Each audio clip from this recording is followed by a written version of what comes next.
Hi friends, my name is Raj and you are watching TechWhite. So in this video, I will show you how to fix if you are getting this error, your connection is not private. So in this video, I will show you some troubleshooting step to fix this issue completely. So let's start. So our first step is check your system date and time. Okay. So if you are getting this error, make sure your system date and time is correct. Okay.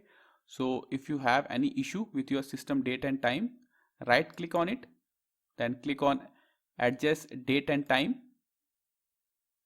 and make sure this option is enabled. Set time automatically and then check your time zone. Make sure it is correct. Okay. So this is our first step. Now check your error. If you are still getting the same issue, now move on to a next step. Clear your browser history. So open your browser. Then click on three dots, then click on history, then click on history. On the left side, go to clear browser data, then click on advanced tab. On the time range, drop down and select all time.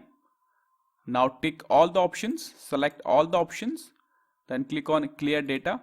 It will clear your browser history completely. Now check your system again, and if you are still getting the same issue, now move on to a next step. Check your system DNS. So right click on your Wi-Fi icon, then click on open network and internet settings. Then click on change adapter options.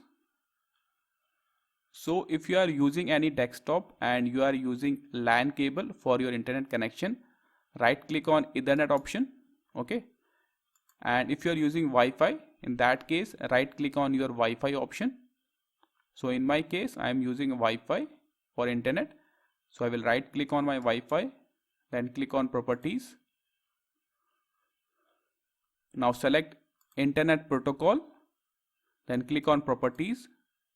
Now on DNS server, select the second option, use the following DNS server address. Okay. On the preferred DNS server, enter 8.8.8.8. Now on the alternate DNS server, type 8.8.4.4. Then click on OK. Then close this window. Now cut this window as well. And check if you are still getting the same issue. Now move on to a next step. Clear SSL state. So go to the search tab and type internet options. And you will get this option, internet options. Now go to this tab, content, and here you can see the option clear SSL state. Then click on OK to clear. Then click on OK and restart your browser and check if you are still getting the same issue. Now move on to a next step, flush DNS. So go to your search box and type command prompt. Here you can see the option command prompt. Open it and type a command ipconfig //flushdns. Type this command, then press enter. Here you can see successfully flush the DNS. Now cut this window and restart your browser and it will fix your issue completely. So these are some troubleshooting steps you can apply to fix this issue. So thank you. Thanks for watching TechWhite. Have a nice day.